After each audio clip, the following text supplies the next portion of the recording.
What's good, YouTube? Fibonacci here to bring you my NFL Week 8 predictions video. This time we're going to be back with the original setup and everything. I'll have the teams up there and who I picked to win, all that kind of stuff. If you see my previous ones, which not many people have because this is not a very watched series. But hey, share the video, get it out there, let people see because I am like 73, 30, and 1 right now in the season. So I would say I'm a pretty accurate predictor.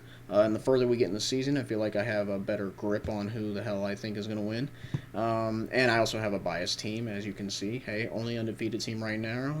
Who's the imposter? Everybody else but us, motherfucker. So, yeah. All that aside, let's just kind of get into the predictions because I don't want to make this one too long. I'm trying to make these as fast as I can so that way they're as watchable as possible. That way they're not boring and shit. So I don't want to talk too long about each team and everything, but we are going to just jump right into tonight's game, Monday night. Oh my god, did I say Monday night? Holy shit. Thursday night. I wish it was Monday night because then I'd be having my days off coming up.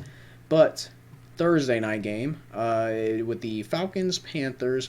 This is kind of a hard game to pick because the Falcons, they're right now they're that team who it has talent, and then they could just come out and do what they did to the Vikings, or they can come out and do what they did to the Lions and just completely fuck up not scoring a touchdown and shit like that. So you never really know what you're going to get from them. But the Panthers, with the way they battled against the Saints last week, I honestly see, and them having home field, all that kind of stuff, which I don't think that really matters this year. But traveling might actually matter for the other team. So I think whenever I mention home field advantage, I'm not particularly meaning fans, but I'm meaning the other team has to travel, and when you have to travel, that may affect how you play. So, yeah, from here on out, if you hear me say something about home field advantage, it's kind of what I'm referring to. But so I picked the Panthers tonight, and we'll see what happens there. Then we got the next game, Vikings Packers.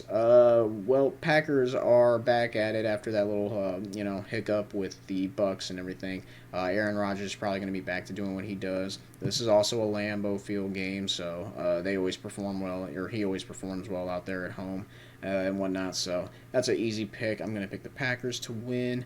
Titans Bengals. After the Titans came just a missed field goal away from going into overtime last week.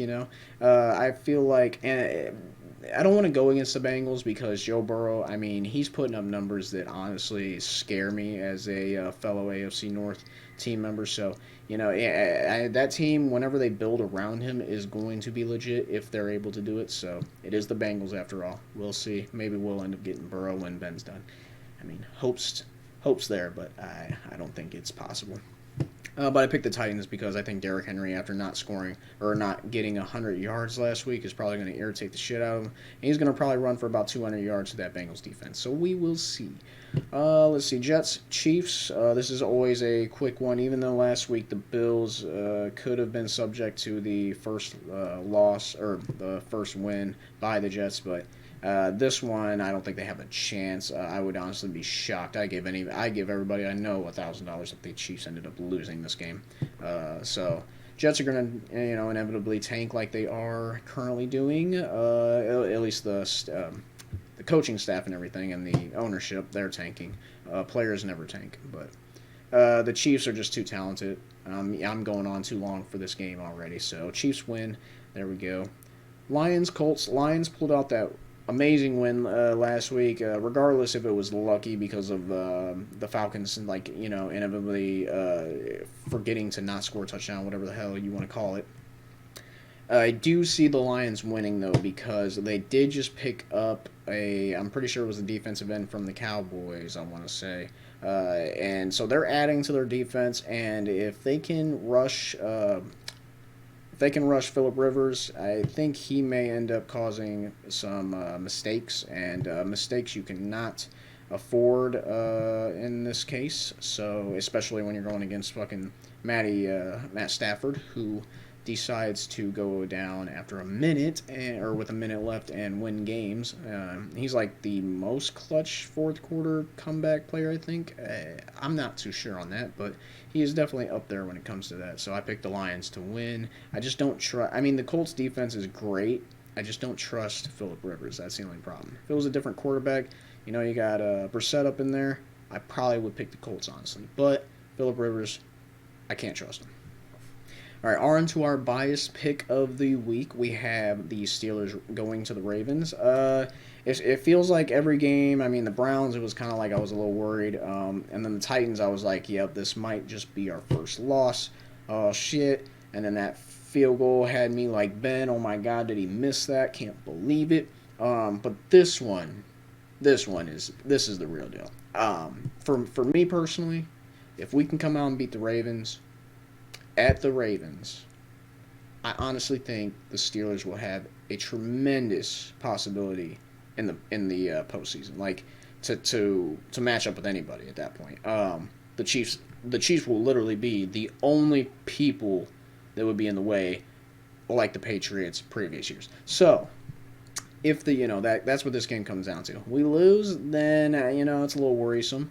But we're pretty much tied with every other top AFC contender after that. So it wouldn't be a devastation, but I mean to end the undefeated streak, man, that would sting a little bit. But it's okay. I mean, to be honest, in my lifetime following the Steelers, I have not been able to experience 6-0, let alone 5-0, I believe. So this has been awesome. I really do appreciate it, and I'm just happy that I can. Oh shit! Oh, there goes that. Experience that. All right. So now we're on to the Rams. Oh yeah, but I picked the Steelers, of course. Bias pick. Rams Dolphins. We have the Rams pulled out that win. I did not think they were going to win against the Bears, only because Goff seems to have trouble when it comes to primetime games and everything, which I shouldn't have just based it off of that. But I did also base it off of fucking Nick Foles acting like he was going to be like MVP Nick Foles again, going against Brady, all this shit.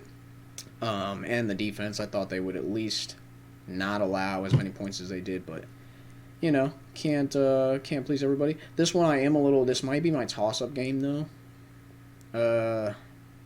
Yeah, it's either this or the third one or the next one after the next one, because it's the Rams Dolphins, and the Dolphins have a new quarterback starting, so Tua's going to be in there. I don't really know how he's going to do though. So against like I was saying, the Rams defense, it's just going to be hard for him to compete it with that. So I just picked the Rams. Yeah, but this is a toss up because I could see the Dolphins, which are a pretty good defense as well. I could see them winning. All right, Bills Patriots. I never thought I'd see the time when I would actually start betting against Bill Belichick, but this might be the time because they're going against the Bills, and I honestly think the Bills might be a better team at this point when it comes to the Patriots, just because the Patriots are, I mean, they have so many opted out players. Cam is not the same. So it's kind of hard to bet for the Patriots. So I'm going to go with the Bills this time, surprisingly. But then again, I went against Bill last week and it worked out because the 49ers stomped the Patriots. So maybe that'll happen this week with the Bills, just not as much of a stomping. We will see. Next game, Browns and Raiders. The Raiders visiting the Browns. I picked the Browns to win because it seems like without OBJ, Baker plays a lot better, so I'm going to take that as a factor. Myles Garrett, he just won Defensive Player of the Month, so he's on a tear. So, I mean, I feel like he's going to give fucking Derek Carr nightmares.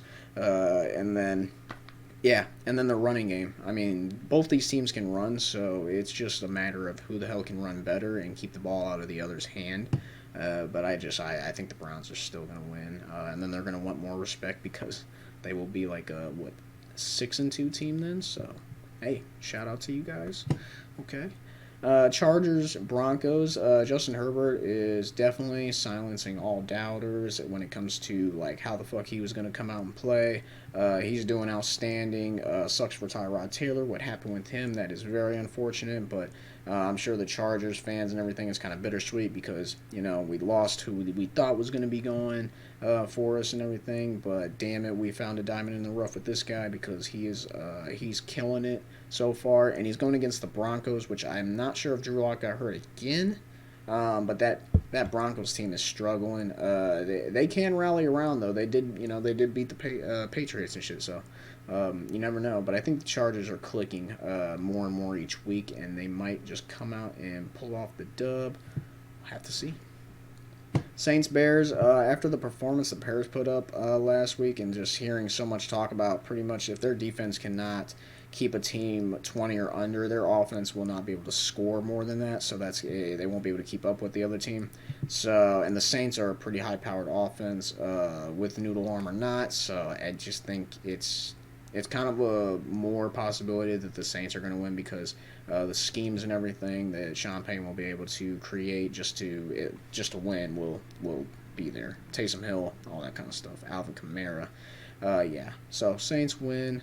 We got the 49ers Seahawks. Man, I got to say, that Cardinals Seahawks game, even though I think I lost some money for it, but it was definitely a really good damn game. Really enjoyed it. One of the best games of the year so far, I got to say. And then the 49ers now are going to the Seahawks, and I think the Seahawks are going to try to bounce back hard. Even though these teams, I feel like these teams are pretty equal because both 49ers did have a really good defense, but because of the pieces that they had missing, it's not as good. So, yeah, it may just all come down. I wonder if Richard Sherman's playing too. That would be interesting if he's playing for the Seahawks or against the Seahawks this game. That would be fun to see. But I picked the Seahawks, so rolling with them. MVP Russ, maybe MVP Kyler. We'll have to wait and see. 8 more weeks, 7 more weeks, or 8, 9 more weeks. Cowboys, Eagles. Cowboys are officially done. Andy Dalton's out. They're on to their third quarterback. And after last week, it seemed like they quit in the first quarter from what people were saying. So I'm going to pick the Eagles because they seem to want to fight to win every game, no matter like how bad it seems for them. So, yeah, I'm picking the Eagles on there. And then we have Monday night's game, not the one that I originally said, which was Thursday night's game. The real Monday night game, Bucks and Giants. Sucks we have no more double headers, but actually I'm not complaining about that because then that means that one of these days we wouldn't get football. So, yeah, Bucks Giants though, pretty simple. I'm picking the Bucks. That fucking team is literally on fire now. Gronk's all the way back. It's a super team. I mean, let's call it what it is. They just added AB, so we'll see how that goes. But I mean, with or without AB, it's kind of like still a super team. Doesn't really matter. And they're going against the Giants, which Daniel Jones. I feel sorry. I feel like I'm gonna say he's probably gonna give up the ball 2 times at least, whether fumble or interception. He's probably gonna turn the ball over twice in some fashion. I hate to say that, but it's just that's what I'm feeling right now. So yeah, that's it though. That's all the that's all the predictions that I have this week. We have 14 games playing, and we have a Thursday, Monday night game, and 12 Sunday games. So we'll see what happens with my predictions. I don't think this video was as long as my other ones, and it's about the same. So that's going to be it, though. And there it is on the screen. As you can see, my Week 8 predictions. The winners that I picked are circled in green. I got my bias pick over there. And then my current record, 73, 30, and 1, as I mentioned previously. I'm not sure if I did or not, but yeah, I'm doing pretty damn good on the season, I got to say. I mean, out of, 100 and... I'm not even going to do the math because there's a couple games I didn't even count, but over, as you can see, 100 fucking games. I mean, I have above 500 record. I'm pretty sure that's like a point, like 6, probably a 0.7 maybe, like win percentage or whatever. So I'm proud of myself, honestly. I mean, this is the first year that I've actually gotten this far in predictions too. So, I mean, that's awesome. It'll be definitely a good year to compare to the other one, or the next ones that I do. But yeah, I mean, who knows though? I could fall flat and then end up fucking going like 0-16 the rest of, or 0-14 the rest of the way and shit, and end up having a horrible record. Who knows? We'll see. Let me know if you guys agree with my picks, and let me know what you guys thought. And if you happen to enjoy the content, be sure to like, share, subscribe, and don't forget to comment. Take it forever easy.